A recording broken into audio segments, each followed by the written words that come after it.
All right, everybody's looking good. Looks like we're ready to go.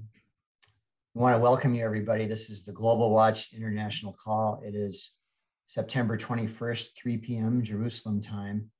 And we're in the third week of our 21 days of special prayer here in the Global Watch International Call. And this hour is a very special hour because we are on day 2 of having a virtual tour of Israel, and describing it as a virtual tour doesn't even half describe it. But we are being led by Andre Gelbit. Andre is an official tour guide in Israel, and he is also a Messianic believer, and he's very prophetic, and he's just an overall great guy. To know Andre is to love him. And we're on the second day of our tour, and Andre prepares. He is like an encyclopedia of knowledge about Israel, but it's not just knowledge. It is actually, he brings it through the lens of a Messianic believer, and then he brings it through the lens of a prophetic Messianic believer. And so Andre changes up things as the Lord leads him. And it all turns out to be that he gives us a message and information and impartation of exactly what we need for that day. So we are delighted to have you with us, Andre. It's an honor and a privilege to have you leading this tour. I just want to say one thing about, we made a little bit of a modification of how we're going to do things, which is this. Andre's going to speak for probably 45 to 55 minutes. And then we're going to be at the end of the hour. That's going to be the end of the hour. So people can get off if you need to get off at the end of the hour, but we're actually going to continue on for another 20 to 25 minutes. And in that time where we continue on, we can Andre can answer some questions. So because there's so many people on the call, we're going to have the questions. People can put their questions into the chat. Don't do it now. Wait until we're at the end of the hour. But Andre will look over the questions, and then he will answer them or make comments.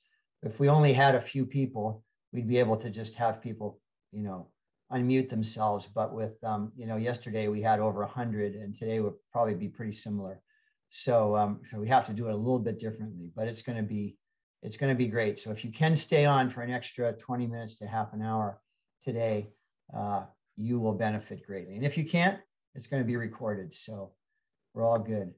So Andre, we bless you in the name of the Lord. We are so thankful for you. We just say, let God give you great favor, great wisdom, great insight, and revelation today as you speak. And may the joy of the Lord be your strength. In Yeshua's name. Amen. Amen. Thank you so much. Thank you, guys. Such a privilege, such an honor to be with you again. And we are on our journey. And on the second day of the journey, we're going to explore, we'll begin to open up and explore the subject that is very, very critical, significant, very frontline, I would say, events that are happening in the world. When you study this, you realize that so much depends on this little piece of property that is in the heart of the old Jerusalem. It's called Temple Mount. So we will shift from Galilee to Jerusalem, and we will begin today, and tomorrow we will continue on the same subject, which is understanding Temple Mount, understanding the past and the future of this piece of property. Because for those who are standing on the walls of intercession in the world, I would say that probably if you think of the ancient world, back in the ancient times, I'm talking about 2,000 years ago and even more during the Second Temple period, during that time, what was happening on this mountain was a worldwide compass. What I mean is that whenever there would be a great event like Feast of Tabernacles, like what's happening today, we are aligned to the timing they would, they would light, they would bring sacrifices, and on the day of the feast, the great day of the feast, or the new moons or different events, they would light up the fire right in right out because of the altar, the sacrifice. Then they would light up a fire on the Mount of Olives, which is right to the east of the Temple Mount in the specific time as the feast coming in, and then they would look the fire on the high mountain, and they would pass on the fire through the lineage, through the line of the high mountains into the diaspora, into the global worldwide communities of the Jewish people, or I would say to the people who are fearing God, the God-fearers internationally.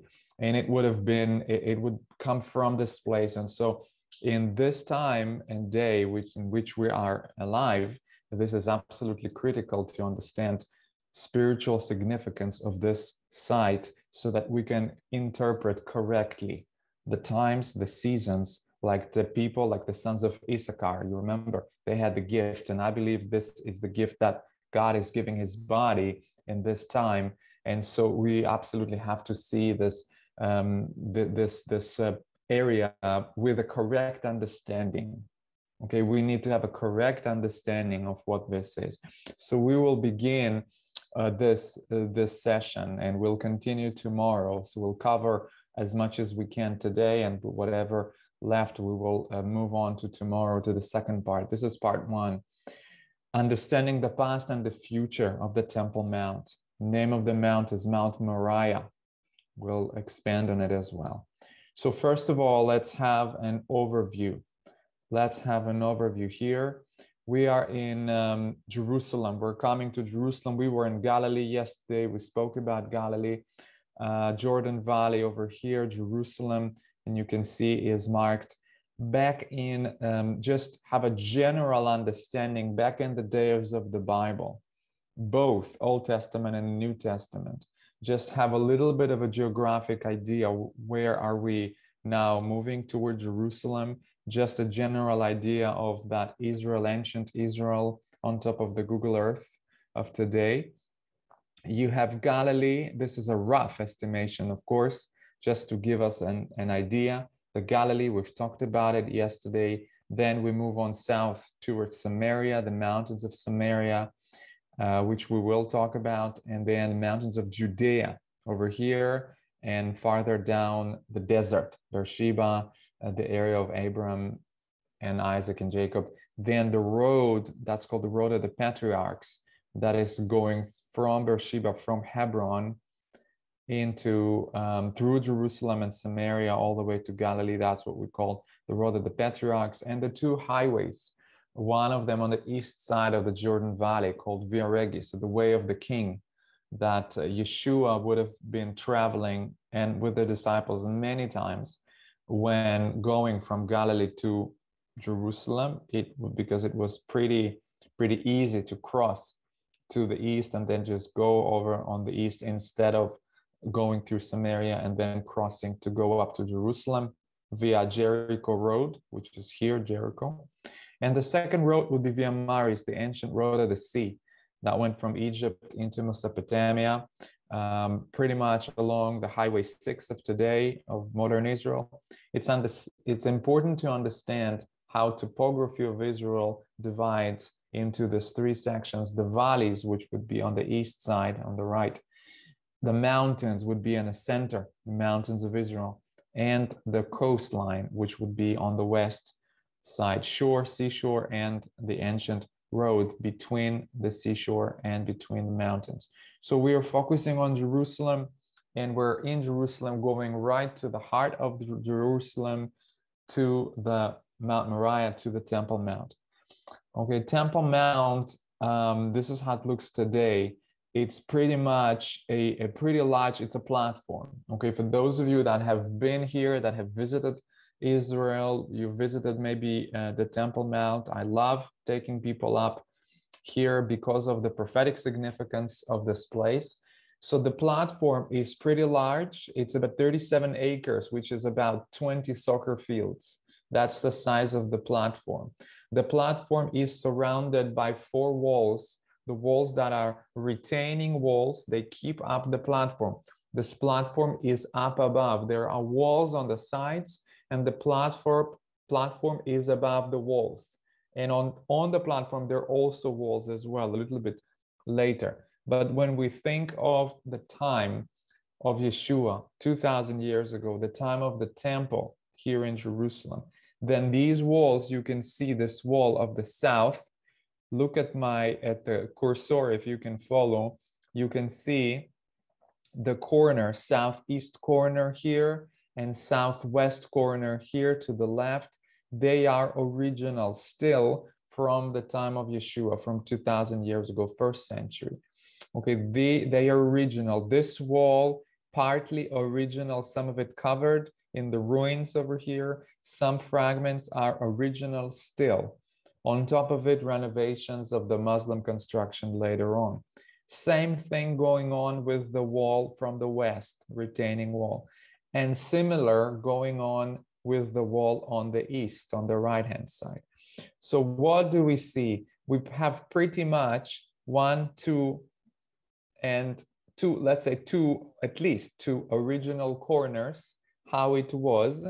And then we have the platform on them. In other words, when this was built, Herod the Great and then the kings after him, what they did was they had to elevate the floor here, because this mountain was not an even mountain. Obviously, every mountain has a peak, and the peak of the mountain is probably, that's what most scholars believe, was right underneath the Golden Dome, the Dome of the Rock.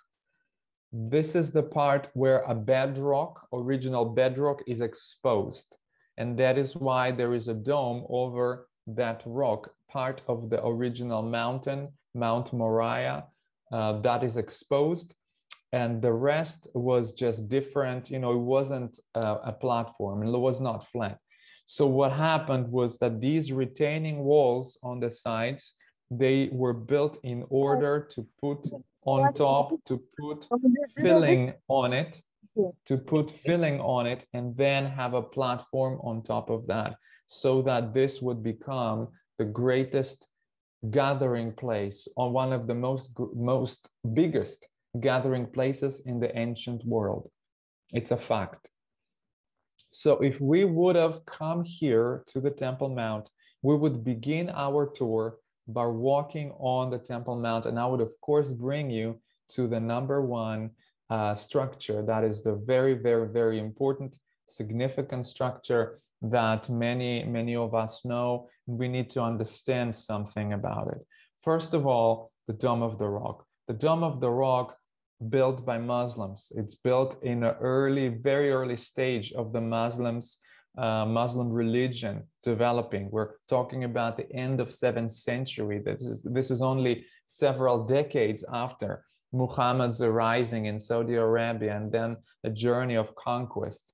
First Mecca, and then the rest of Saudi Arabia, and then moving with his armies on to the north, conquering desert areas, Jordan, and then of course Israel in 638 AD. Okay, so 638, Jerusalem is conquered, the Byzantine Empire falls, and the Muslims take over. What happens that Muhammad is dying and not too long afterwards. And so there are, beginning after his death, what happens, I'm making a very long story short, and I'm not going into details, and I'm not a Muslim, or I'm not a scholar on the Islam, I'm not. But a general idea has to be very, very clear, that Muhammad dies, and then after he dies, his heirs, his followers, they begin to establish governments, and then they begin to even fight with each other who's going to take the lead, right? There's a lot of that stuff going on. And so what happens that as this continues on and we get to the end of 7th century, then Jerusalem kind of appears on the map of Islam as a place where some event happened back in the early life of Prophet Muhammad, What I mean by early life is the time where Quran, the book of Quran, was written. Now, Quran was written by Muhammad, right? Now he dies, and then several decades after, his followers or his counselors, they begin to expand on the Quran, and they and then they compile what they call the hadith, which means the outer commentaries. They're books of the commentary on the Quran that give more explanation to the stories of the Quran. And so then there in those outer books, it says that particular event that is in the Quran, that event called the Muhammad's night journey from Mecca, from Saudi Arabia, to a place that Quran calls a mosque on the edge, Al-Aqsa. Al-Aqsa, like Hebrew, katzeh means the edge, like the end of, right? You like a cliff, the edge of the mosque on the edge, which means the mosque at the far end. Let's put it this way: mosque on the far end doesn't mention the word Jerusalem, and it's very clear. In fact, if you go through the whole book of Quran, you will understand that Jerusalem, as a name, Jerusalem, never appears there, not even once. It is not there. Very important to understand. But later on, as a few decades after Muhammad's death, about 40 years after Muhammad's death, they begin to kind of get some kind of a idea that mosque on the edge, that night journey account taken place in Jerusalem, not just in Jerusalem, but specifically here on the Temple Mount, on the mountain. And so what happens is, as a result of this, Muslims come and they establish two buildings here. One of them is the mosque called Elektsa Mosque. We will talk about it. It's the second largest building here on the mountain with a gray dome, right here. If I can move back here for a moment. Here, if you look here, the gray dome, this is the Mosque of Elektsa, just as it says, and this is the Dome of the Rock. Why? Because when Muhammad comes here in the night journey, according to the Quran, that story of a night journey, he is being elevated into seventh heaven, and angel Gabriel there, he elevates him to the seventh heaven, and there God gives Muhammad a commandment of 5 times a day prayer, like in Islam. That account happens in the mosque on the edge, the farthest mosque. Where that mosque, nobody knew until later tradition connects it to Temple Mount. We will see later why. What's the spiritual roots for that sort of idea? But it's not originally from Muhammad's life. That's what's important. And so here they built a building, a structure that is shaped as an octagon. You can see there are 8 sides here. The octagon has a dome on top. Underneath the dome, we will see there is a fragment of the bedrock. And so Quran and Muslim world believes that this is the place where Muhammad was elevated. Therefore, this will become a third holiest site in the Muslim world. Until today, because of this event, this place is the third holiest site in the Muslim world. Okay. Now, the way it's built, octagon, very similar to what we find in Byzantine churches. Byzantine churches were built in octagon. The shape of an octagon is commemoration of event in the Byzantine Christian world, right? In the Roman Christianized world, the churches in the shape of octagon would always commemorate an event.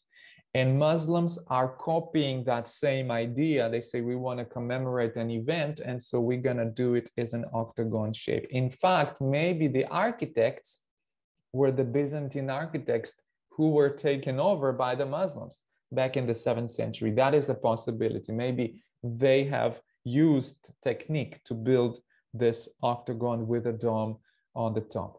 Now, the top of the dome is actually covered with real gold. I don't remember right now what's the worth of the gold, but it's actually covered with a very thin layer of gold plates, original gold plates. It used to be metal dome, but then it was covered in the early 1960s, in the time when Jordan had control over East Jerusalem, Samaria, Judea, East Jerusalem, and Temple Mount was under Jordanian control since 1948 to 1967. So in the 1960s, Abdallah, king of Jordan, have invested money into some renovations, and he actually used the money to part of what he did was to actually cover it with real gold. So this is from early 60s. Then, but the size, the shape is original. Now this part of octagon was also remodeled, in other words, reconstructed several times, but the size and the shape is original as it was built in 691 CE or AD. 691 AD or CE, this building, since then, it's standing here and it looks like this. Maybe not with all the colors, maybe not with all the, renovations, but it is until today dated the oldest functioning Muslim shrine in the world. Let me repeat this, it's important. Because of how things happen historically, and many other mosques were torn down, rebuilt, renovated, this one remained, and today this is the oldest operating Muslim shrine in the world since 691. So we're talking about 1,300 years over 1,000, 1,300, over 1,300 years. This is functioning. There was, however, a period of Crusader invasion 1,000 years ago. They have taken over Jerusalem, right, in the year 1099, European Crusaders. What did they do? Did they destroy the mosque? No. What they did, simply removing the moon sign on the top and putting a cross instead. That's it, and announced it as being a church. That's really what they did. They didn't destroy, didn't do much. They used it as a church. They called it Templum Domini, which means temple of God, with pretty much correct identification, from the Bible, which is unusual for Crusaders, because most of the time they really didn't know the Bible at all. They would just make up things. So they didn't use anything. They just changed the name, Templum Domini, Temple of God. By the way, a side note, a group of Crusader monks who became a strong how you call it, an order, a very strong order of Crusader warriors were called the Templars. The Templars, Crusader Templars, everything that we know connected to them with Freemasonry and all kind of other stuff, and the world control of the money and all of this, they actually started here, and this was their headquarters here. Okay, that's why they called Templars, because of the Templum Domini. That's very interesting, by the way. There is a spiritual connection. Okay, however, if you come here today and you kind of go around, you see very beautiful. You see this, the top side of the octagon here. You have verses from Quran. Then you have a beautiful Armenian style of mosaic decoration. You have marble pillars. Here it's been renovated, and you have the marble plates on the side. If you look to the right-hand side of the picture, you see this little small booth here. And above the booth, there is a marble plate. There are many marble plates all over. And you know how marble just has a natural colors, natural shapes and the colors? Nobody did it on purpose. It's just there. So if I zoom in to this particular plate above the booth, you will see this. If you look carefully, it pretty much, looks even a little bit shocking because you can identify a face of a demon, really nasty, with horns, you know, and teeth and all of this. This is just so visual. And the reason I pointed out, because nobody planned it, it just happened to be like this. But it's so vivid, right? I tried to I hope you can see it on your screen. But for me, as a believer, when I come there, for me, this is an emphasis to know who is in charge in this place. Who is in charge? There are many Muslim evangelists that are all over there. They're talking to tourists. They're saying how Islam, you know, giving out tracts, saying how Islam is a very peaceful religion, etc. But then you see this thing, and then you wonder, say, okay, who is in, you know, just to make sure we know who is in charge. All right, I remind you, write your questions later on at the end, and we'll respond. Now this is an educational part. When we look inside, when we're taking a look inside, we see that this dome, okay, you can see how it's built. It's a beautiful dome, and it is over a rock. That's why it's called the Dome of the Rock. The rock, it's again fragment of the bedrock of the mountain itself.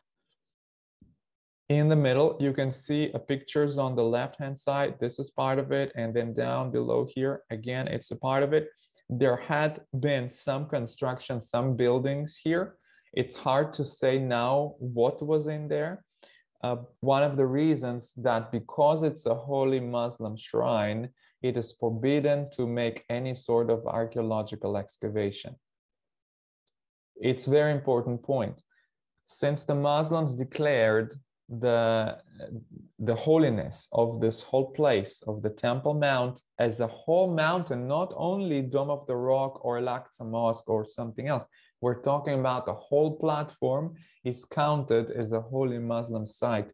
And because of this idea, this declaration, it is forbidden to make any archaeological excavations, which gives Muslim people a right to say, and not only Muslim, those who support them as well, it has a right to say this: there was nothing here before. We were here first. This building is the first building ever built. There was nothing else here.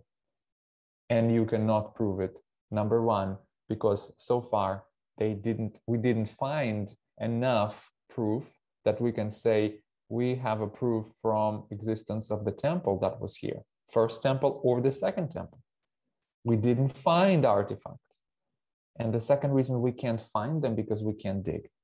Nobody can dig. And all the initiators or people who made an attempt to do the digging, it would cause an immediate response of civil unrest, and you know, and people were killed and all that stuff. We had several accounts like this. For those that know, we're talking about Western Wall tunnels, for instance, which is digging along the Western Wall, not the temple, but outside even still, and the religious attempt of trying to dig under the Temple Mount, believing that there is the Ark of the Covenant hidden. There are still many rabbis that believe that. Okay, so this is obviously is not possible to do because it's the holy place for Muslims. So let's go back. This is part of the original bedrock. Hebrew, or I would say not Hebrew, but Jewish tradition associated with this place. They call this place foundation stone. What does it mean? It means that Jewish religion believes that from this stone, from this rock, the universe was created. From this place, the universe was created.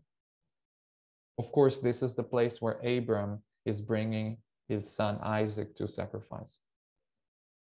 Muslims, by the way, believe that Abraham brought his son to sacrifice. Some believe that it was right in here, but was not Isaac, Ishmael. Some branches of Islam believe that that Abraham brought Ishmael to sacrifice here on this place. Another connection. Some believe it happened in other place. Doesn't matter. So this is Jewish tradition, foundation stone, the place where the Holy of Holies have stood. If you look on the right bottom corner, you can see the measurements. Okay, replica of measurements of the Holy of Holies fits right and on the size of the stone here. So many Jewish people believe that this is the place of the Holy of Holies. This is the holiest place. This is exactly where the temple was. There is an entrance. There's an opening underneath that lead underneath the rock or inside the bedrock. And this is this cave that you can see on the right top part of the screen. Okay, so you can, it's possible to go. Muslims can go in. Tourists cannot go into this building at all. Only Muslims can. So when you go in here, you can see there's a separation here between women and men, but they are sitting there inside this bedrock, inside the cave here, and they pray to Allah, turning, of course, to the south, toward Mecca. And that's really it. Nothing specific, extraordinary was not discovered as far as been published, as far as I know. Besides that, we know that this cave was used many years. So it could have been used in the time of, I don't know, of Melchizedek, for instance, maybe for something. They can't date it clearly because can't make a real, survey. But they suggest, some scholars suggest that this used to be a burial cave dated to the ancient Canaanite or late Canaanite period, which is the time of Melchizedek and the kings after, or let's say old Jebusites that have lived here. Maybe it had to do with this. Maybe it had to do with the tomb of Melchizedek. We'll touch this tomorrow more in depth, but we really have no idea. That's what I'm saying. Just we don't know. Maybe this was a burial cave. Maybe use it for some other thing. Whether this is the location where the Holy Holies and the temple was built or not, we're not sure. Maybe it had to do with construction of Solomon's temple. Solomonic temple had some kind of use for this cave that would be, nearby the Holy of Holies. All of these questions are open. We don't know. We don't have any answer. We don't know exactly when this cave was built, but it's not new. It's an old chiseled cave that is underneath. Right. So people come here. This in itself, as a Dome of the Rock itself, is not a mosque. It's a memorial place. But because the whole mountain considered a mosque, then this is, of course, people pray here as well. Okay. So this is a little bit about that. There are ideas about location of the temple. Still, vast majority of religious people and others believe that probably this is the place where the temple stood, which means that there's a possibility that this stone is actually, that the Holy of Holies was right on it or close to it very much. All right, let's move a little bit on the outside. Other architecture in the Temple Mount, if we would have walked all over, the mountain would be really nice. Most of the construction is from 14th century after now Crusaders have left, and now we're talking about later Muslim period development and the Mamelukes, the kingdom of the Mamelukes who have taken over and then they invest in Jerusalem, and they really make Muslim Jerusalem as we know it today. Most of it is built in 14th century, and so you have this beautiful all of these buildings on the mountain, the Temple Mount. You have this beautiful fountain which is used for their Muslim prayers, those who come to pray, to wash their hands. Then you have on the left-hand side this beautiful one of the minarets next to one of the walls of the Temple Mount, of the porticos. This is a beautiful, which we call madrasa, very typical 14th century architecture, really beautiful, a place for religious Muslim studies. They have many of them next to the Temple Mount. The minarets, as you can see here down below, 4 minarets, and these constructions, all of it 14th century. On the right top corner, you can see something we call the Dome of the Chain. The Dome of the Chain, very interesting. We know that this small building was built in the same time as the Dome of the Rock, right next door. We don't know historically exactly why did they build it or what was the purpose. Some suggestion is that maybe the architects made this sort of a replica before they built the big building, they built a small one because it looks exactly the same. Exactly the same, 8 sides and a dome. Maybe it was like a building construction replica before they did the big one. Muslim tradition connects this place, Dome of the Chain. They have their own tradition that back in the day, you know, there was a chain hanging down here. And if the two people come and they have an issue with each other and they don't know who is right, then they come there and two of them standing under the chain, and the chain is going to move toward the man who is right. So that's how they knew. This is a stories from that Middle Age Muslim period of time. And then another very important building, of course, is here below. You can see this big building with a gray dome. This called Al-Aqsa Mosque. Al-Aqsa Mosque, originally built close to the time in the 7th century, end of 7th century, as the Dome of the Rock, but was renovated many times. There is a comment of a traveler back in the early 7th century, not that early 7th, but let's say mid 7th century, something like that, about 30 years or 25 years or so before the Dome of the Rock was built. And it comments that there was a wooden mosque here that could hold maybe 3,000 worshippers, something like that. So we know there was a wooden mosque first, and then they made this big mosque as now, Al-Aqsa Mosque. So again, decorations are nice, a lot of renovations, great dome, visible. What's interesting here is this, that at the entrance of the mosque, a little bit on the side of the entrance, there is a staircase that leads down underground. And there are actually 2 staircases, one of them close to the entrance here, another one is a little bit to the left, and both of them lead down to the lower area underground.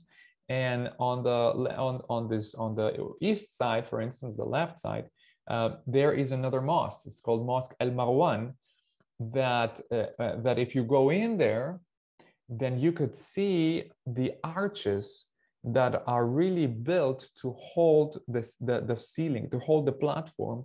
And those arches are backdated to the Roman period. In other words, 2,000 years ago, when this platform was built by Herod the Great. And so there's 2 entrances, so two stairways that lead down underground, which used to be there. Through those entrances, the pilgrims would go up on the Temple Mountain 2,000 years ago.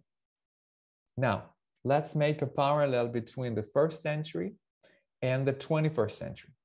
So here you have something. First of all, this is from Israel Museum, Model of Jerusalem. Maybe not 100% exact, but still many scholars believe that this is one of the most accurate models so far. By the way, this done over 50 years ago, this model. Anyway, you can see the corner here on the left corner, which is southeast corner, here southeast corner, same. We've talked to you about it all as well. Now, here on this section was something that is called the Royal Portico. Royal Portico, or Solomon's Porch. The Bible tells us that this is the place where the Pharisees sat, where the discussion happened. This is the place where Yeshua turns the tables upside down. This is the greatest, big, huge basilica where everything is like a huge synagogue, I would say. The largest synagogue was in here. Okay, this is the Solomon's Porch. This is where people gathered when in Book of Acts, when Peter and John have had the miracle with the lame man, and they all gathered here. This was a place of gathering. Okay, again, parallel. The temple is located next or parallel to the Dome of the Rock. You have something that's called the Eastern Gate over here. The Eastern Gate, which was also called a Gate Beautiful. The Bible calls it Gate Beautiful.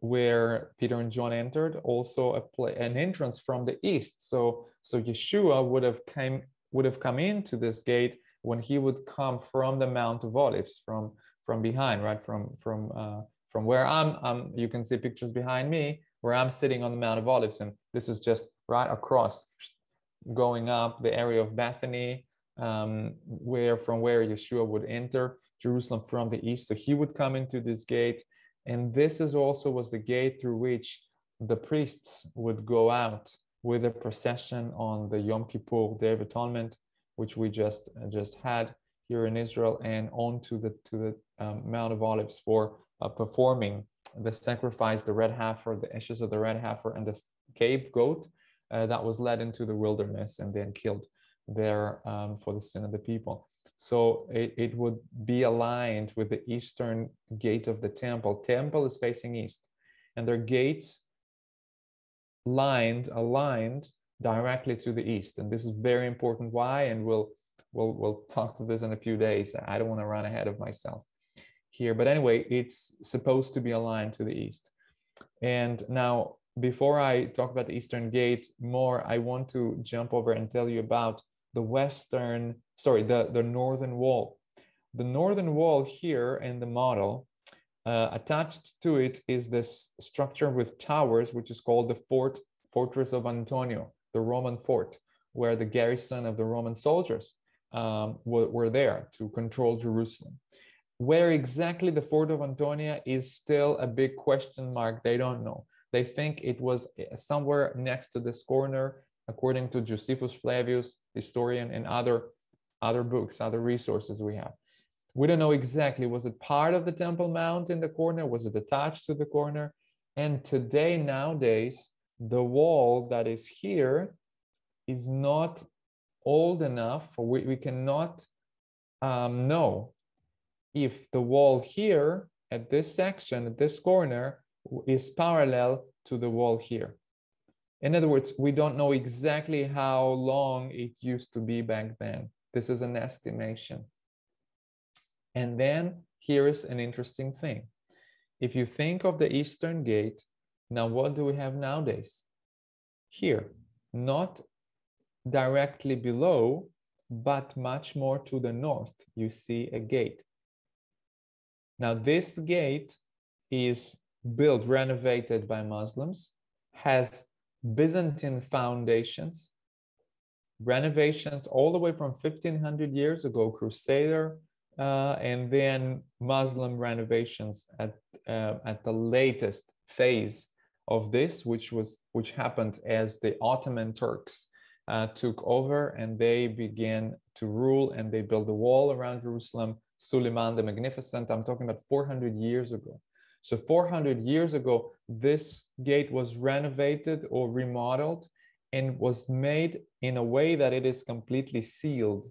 It's shut, it's not open, it's sealed. Why did the Muslim Sultan decided to seal the Eastern Gate? There are many ideas. One of the idea is, of course, that he didn't want anybody who is called or wants to call himself Messiah, right, to come in through it and then cause a rebellion, because according to Zechariah, Messiah will come on Mount of Olives and then would enter Jerusalem. That's a possibility. Another reason why he would seal it is because he wanted to control the city better. He had many gates to control. He didn't want another gate here out. It was just easier, strategically better controlling of the city. Anyway, there is a good chance that the foundation of this gate on this side, hard to excavate. Again, it's impossible because this is holy site, and then here underneath, outside, they made a Muslim cemetery. And if it's a cemetery, it's also holy, sacred, you can't dig. But there is somebody who actually went one day, one year in the winter, and when there was some ground sinking underneath the gate, and he fell down under the gate, and later on he wrote that he saw an arches dated to the Roman periods. There's some other ideas, but this is one of them that leads people to believe that this gate is probably has a foundation from the 1st century, which means Eastern Gate is here. But if Eastern Gate is here, then wait a minute, it's not aligned directly to the temple. I mean, to the temple if it would be here. So then where could be the temple if it's not here? Maybe if to align the temple to the gate, you'd have to move it to the north. And if you move it to the north, where this question mark is, then perhaps this supports a theory that what if somebody is going to bring peace in the Middle East, even in our lifetime, and the Jews that want to build a temple, what they do, they would just simply build a temple here without destroying the Dome of the Rock. In other words, if people can prove that the location of the temple was here, now this place is empty. It's absolutely empty. So you can put a temple here without destroying the third holiest site for Muslims. This is something to think about. There are many issues, but as you know, that Orthodox Jewish desire above everything else is to restore the temple. Now, back entrances. Quickly go over the entrances from the south in the time of the temple. Again, this is the section we're looking at from the aerial photo. A lot of beautiful excavations here, a lot of great stuff found, which we call this area the Hulda gates. Here are the gates. The reason it's called the Hulda because traditionally there was a tomb of Hulda the prophetess. Obviously, has nothing to do with the first century because Hulda is a biblical prophetess, and I don't know where was the tradition started, but somewhere in the Second Temple period was a tradition that this is the tomb of Hulda. Doesn't matter. The gates here, these are the gates of the pilgrims that would go in, walk up the stairs, and come on the platform. These are two entrances that I showed you. One of them is here. One of them is right next to the Elektsa Mosque entrance. Part of the staircase, part of the steps here, which you see here above on the left top, we call the southern steps. They are original from the time of Yeshua, southern steps. And also many people believe, including myself, that these steps and this area very possibly is the place where the outpouring of the Holy Spirit happened in Acts chapter 2. Okay, because of the context and because all over the place there are traditional ritual baths, mikvaot, where they would baptize 3,000 men right on the spot. There's no other place in Jerusalem you could do that. So it is a possibility. Western entrance, west and south, you can see again the beautiful staircase up. It's called the Robinson's Arch. And here it is, a journey from below, from the city of David, all the way from the pool of Siloam, all the way up as the pilgrims would go up and enter in. An amazing, amazing construction was built.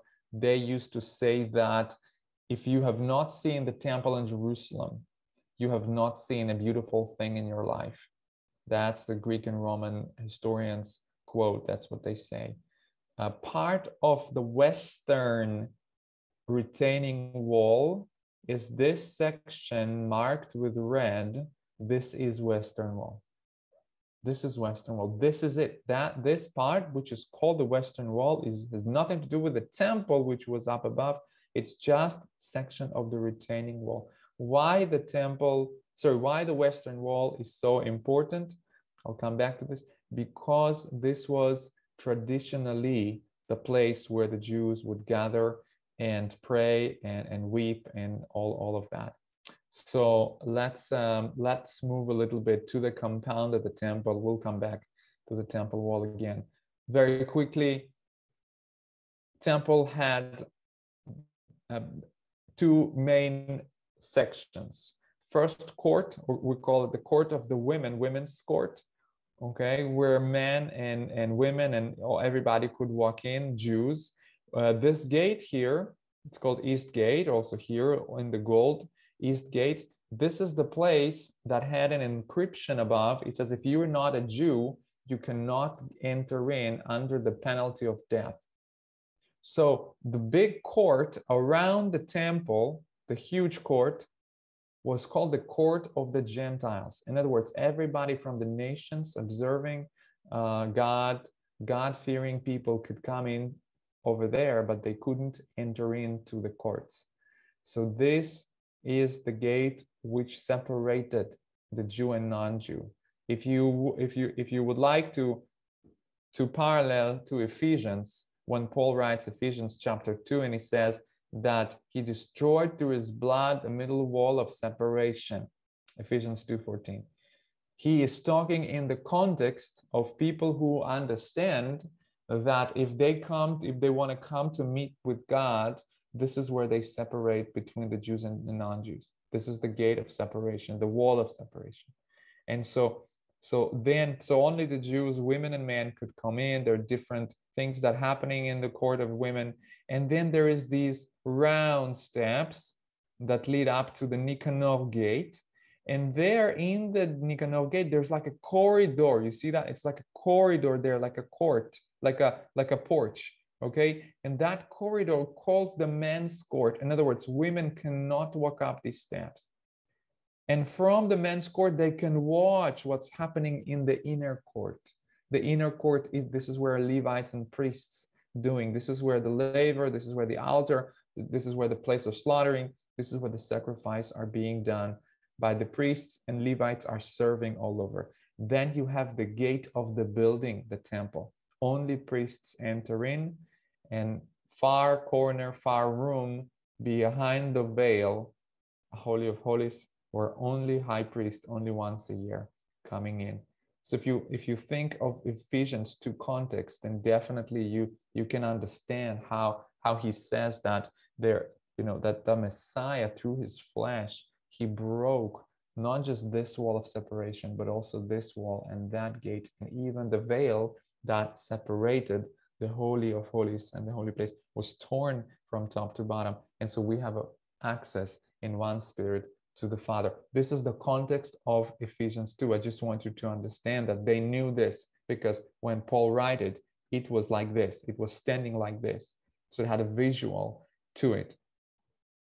Okay, Western Wall. Yes, Western Wall is, this is part of it. On the west, as you already understand, the holiest place for the Jewish people, because they believed that to come here and pray is you're getting to the place where the glory, the Shekhinah, the glory, the dwelling presence of God still stands, because the sages wrote, after the temple was destroyed, the sages wrote that the presence of God never departed from the Western Wall, leaving it as a symbol. A second reason why the temple, this part of the wall was chosen as to be the holiest place for the Jews now in the world, is because they had an access to this piece of wall throughout the centuries. The rest was just filled with ruins and with other constructions. And this was just the only place they could gather. And also, if you come from the west, you're closer to the back side of the temple. And the back side of the temple, where was the Holy of Holies, which means closest as you can to the place where used to be Holy of Holies. So, okay, I know we are moving fast with the time. I just want to finish with one particular slide here, 2 minutes. And this presents a theory that is very common nowadays, and you can see it in a lot on YouTube. A lot of different people present it. But the theory says this, that the Temple Mount itself is not where we think it is. The temple was never on this section. In fact, this big section where the Dome of the Rock is was a Roman fort of Antonia. And these are the southern steps to the port, to the Roman garrison, the Roman fort. And the temple was here to the south of it, right in the place which today we call City of David. It's above. Here it is. If you look clearly here, I made this very clear. Here is nowadays Temple Mount. So we're talking about the temple being here below, an upper part of the City of David. Here is the City of David marked in blue. Just as this replica, you have the City of David and the Palace of David, Solomon, and then you have the temple up above.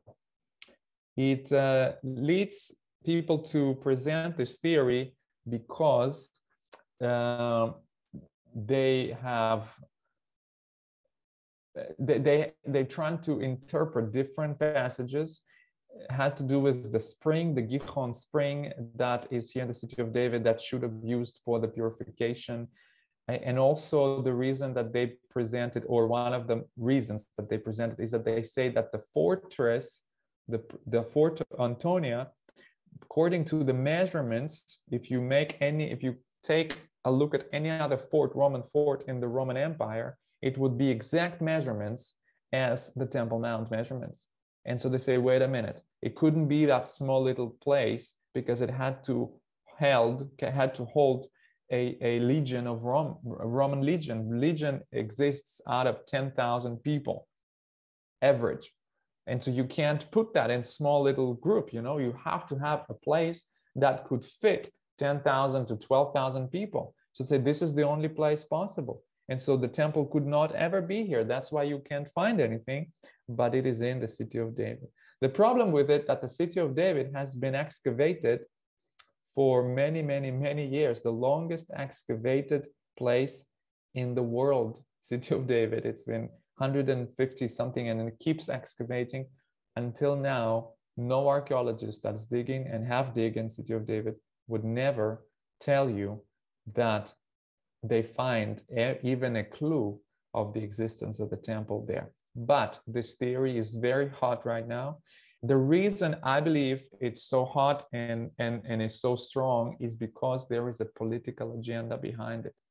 And the agenda is this: all that Jews want, and many Christians as well, is to build this third temple. Why? Because they think that they're hastening the day of the Lord, according to Revelation. So let's support. I think it's a very wrong thing to support third temple construction. I'll explain later why, maybe tomorrow, but or in the questions. But so if they can prove that the temple was not on where the Dome of the Rock is, then, but in the city of David, then simply you can just build it tomorrow. You see, you don't have any political issue. City of David is under control of Israel, and temple, and it's not holy for Muslims, and so there's not a problem with that. So could many be that wrong? That is the final thing. I would maybe end up, I know we have 2 minutes before the hour ends, is to tell you that the way Temple Mount is operating now is that it is part of Jerusalem. It's part of Eastern Jerusalem. It is fully controlled by Israel government. Security is Israeli security. But the challenge there with the Muslims is that because it's Muslim holy shrine, there is Muslim religious authorities that call them the Waqf. They're based in Jordan.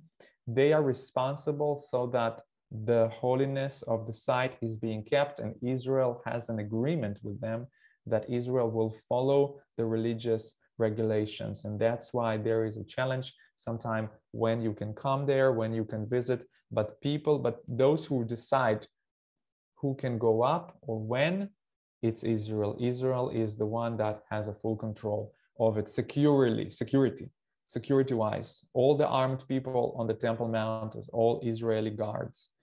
Okay, but there are Muslim Waqf representatives who are watching that people are keeping their sacred holiness of the site, which means, if you go there, you can't pray, you can't hold hands, you can't hug, you just cannot do anything. And if they even suspect that you're, mumbling something as you pray there, or you touch any building or something, they would immediately ask you to leave. And we had groups who had been escorted out immediately.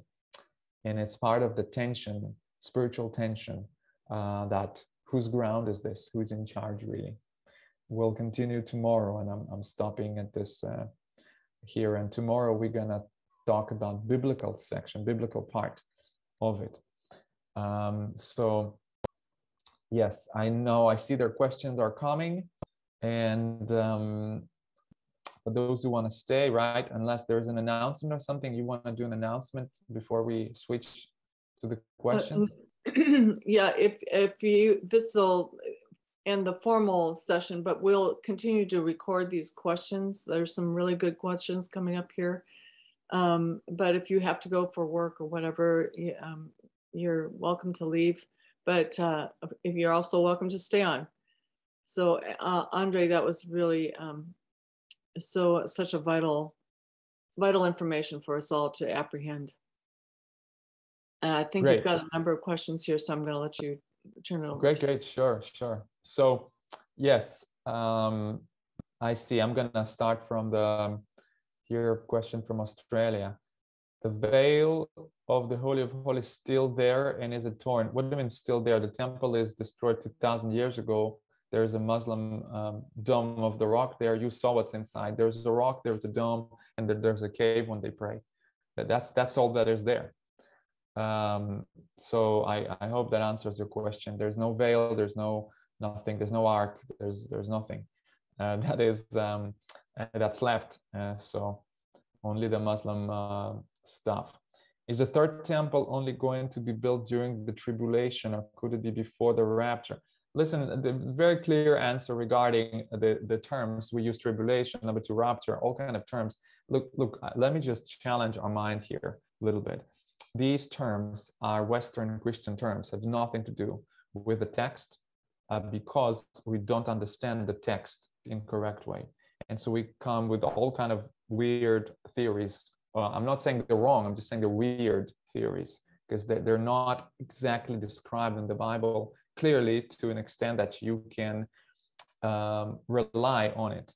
Okay, and so therefore we cannot know when the third temple will be built. It seems from the text it will be built. I don't think there's a question would or not, will be or won't be.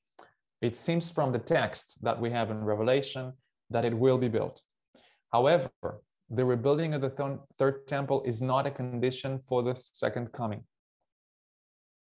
The rebuilding of the third temple is not a condition for the second coming.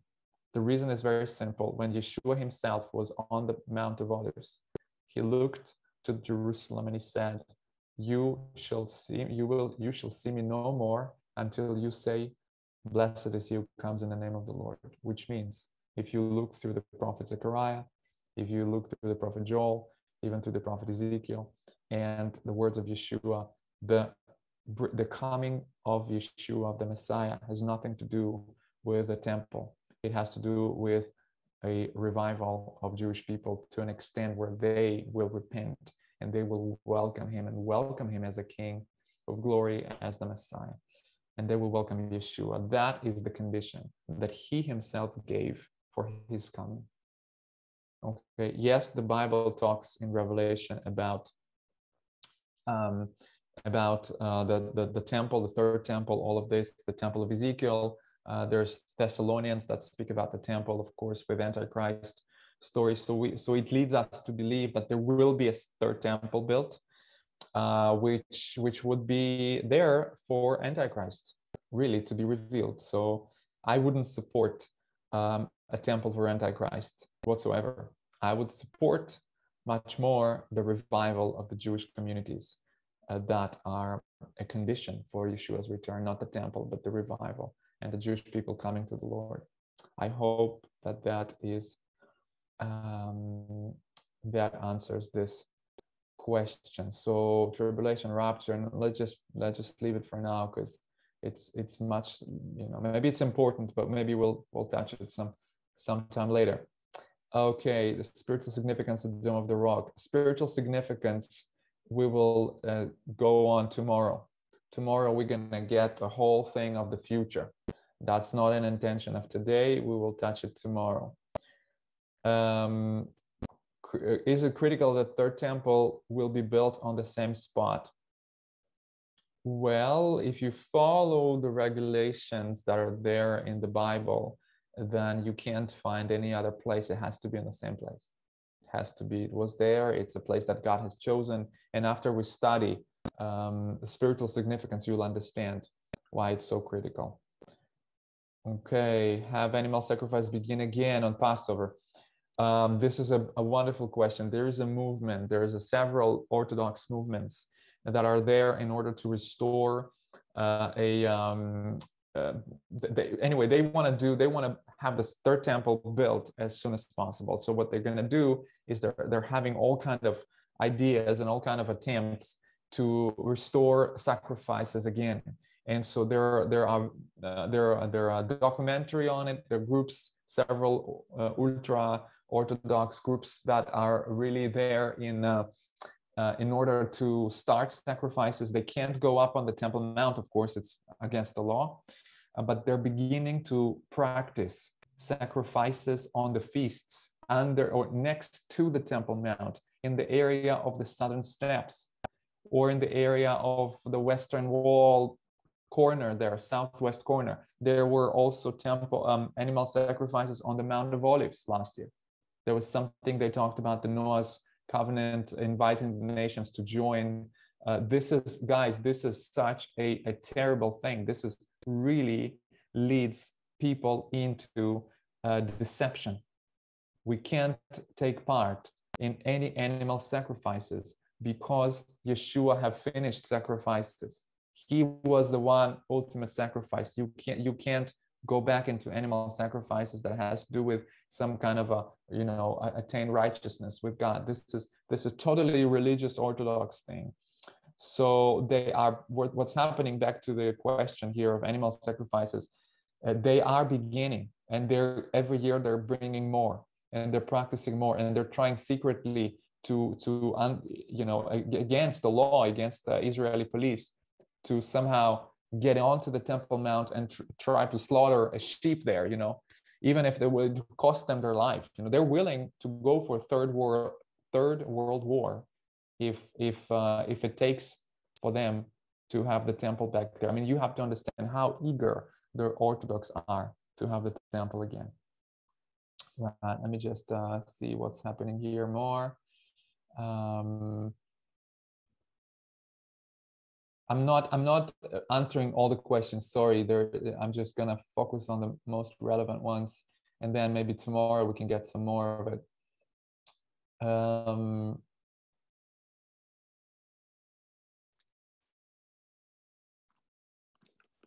No, yeah, that's the question about the Muslim rulers, where they're planning to set up a rulership from Jerusalem. No, not that I know of. The center is still Mecca and Al Medina. Jerusalem is just the third one in line. I don't think there's I don't know, but I don't think there's an attempt to try to make it Islam's world center, like instead of Mecca, not higher than Mecca for sure. Okay, believes underground city of David is a place where the sacrifices. No, that's not true. It is not true.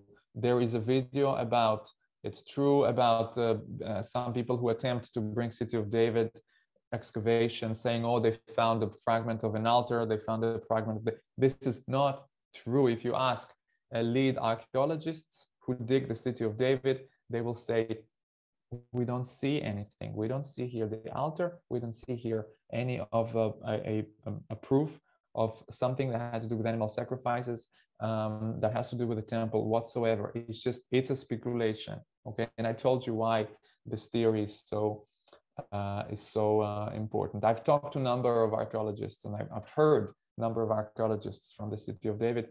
No one would even try to agree that they think that the temple was there. It's just that doesn't make sense. Archaeologically, it doesn't make any sense. All right, the Ark of the Covenant hidden underneath the Dome of the Rock. Yeah. Oh, in a video about the Garden Tomb, Ark of the Covenant hidden under the Dome of the Rock or under the Garden Tomb. Listen, this is all speculations. It's absolutely speculations. There are many ideas. There you can believe any of it stuff, but there's nothing substantial. Absolutely nothing substantial. I'm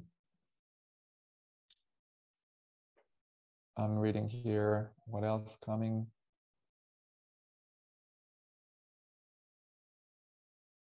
Andre, could Yes, you please. could you explain? There's a question or a comment about the Eastern Gate. I think that's really pivotal in keeping the Temple Mount on the platform next to the Dome of the Rock. how do you interpret that with the theory that it's really in the city of David?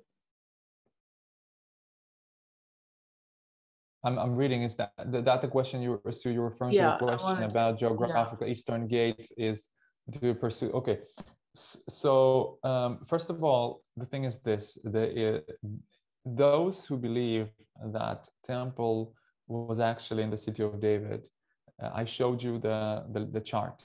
Okay, I showed you one of the best probably charts there that they have. You can find it online. And so, of course, the Eastern Gate would have been there in the city of David. Then it would channel out. It would actually lead you out. And on the picture, you see it toward the bridge that crosses the Kedron toward the Mount of Olives. So they have this idea that it's kind of a corridor, and then you go left and then right, and then you go there. It's just simply gate facing east direction. It's not necessarily that's a straight up road. Okay, that's what they drove there. So that's thing. Now, for those who believe that the Eastern Gate is a real Eastern Gate, and they think that it has to be aligned directly with the temple, then there are some who believe that the temple wasn't where the Dome of the Rock, but as I said, north of it, and that leads into an idea. I'm just sharing an idea that actually logically makes sense. Can you build third temple without destroying the Dome of the Rock? And so if there's enough people who could stand for this and support this, then this could be possible in our lifetime, literally, because the Jews are so eager to build the temple, they'll do it in, I don't know, in weeks. Just give them a few weeks, they'll do it. There are, look, I'm again, this is just speculations. I don't know, but it's very makes sense that I've heard, okay? I don't know if it's true or not, but the materials of the temple is already ready. It's just like a Lego. They're just gonna get it up there and build it immediately. Okay. Not just this, I also heard that there is underground in Jerusalem, the old city, they're actually raising up a whole generation of priests from the lineage of Aaron, right? Kohanim, who never walked the ground, which means they're not defiled. And they're there since they were born, getting ready. So whenever a temple is there, they can go directly to service, and they don't need to have sacrifice to cleanse their sin, because they've never been defiled. They never walked on the ground, which is defiled. And there's the whole thing, this whole idea about the red heifer, that they many say that there is already a red heifer. They're growing it. They're getting ready to get there, right, to ashes whenever they need. So this is serious stuff. In other words, it's going on as we speak to an extent that is mind-blowing. And I'm telling you probably only part, okay, of what's really going on. I don't know. I've watched several documentaries. I've heard some people, and this is just my understanding. But probably there is more stuff. Yes, sacrifices are huge end-time landmark. It's true. It's true. We don't need to be figuring out. We know we're living in a time where things are very fast, developing very fast, super fast, and things we have to be watching for. So the only thing we got to do, my intention through these teachings for us, for the Watchmen group, is that when you watch these things, you will have a right, how do I say this, a right course. In other words, you're seeing things going on over the world, but sometimes we can easily get carried away into these things, as to keep our focus on what do we have of the Word of God and what the Lord is saying. And so this is really the intention. So this was a historical overview now to give us a little bit of an idea. And tomorrow we're gonna dive into spiritual, biblical significance of this place in the past and in the future, right? I think, anybody else, any questions? You can just unmute your mic. I think I've answered most of what is in chat. So, Andre, this was exceptional, and thank you so much. And tomorrow you're going to do part 2 of Temple Mount, and there'll be more input of that we'll look forward to from probably for the futuristic viewpoint. But this helps lay a really solid foundation for us in preparing for what is tomorrow. Thank you so much. And I want to just reiterate, we want to just sow into, Andre, into you, encourage people to give. It's giving into Israel and giving into what God is going to be doing in Israel. And just to thank you for your time. And there's a lot of preparation that you've put into these messages, and I thank you so much for it. I have posted his PayPal site right there. He hasn't asked anything from this, and a very humble approach to do this, just to give of himself to us for this special 2 weeks. We are extending the journey on from the 20th to the 30th, and it'll be every day at this hour at this Zoom line. So everybody, let's just unmute. Thank you, Andre.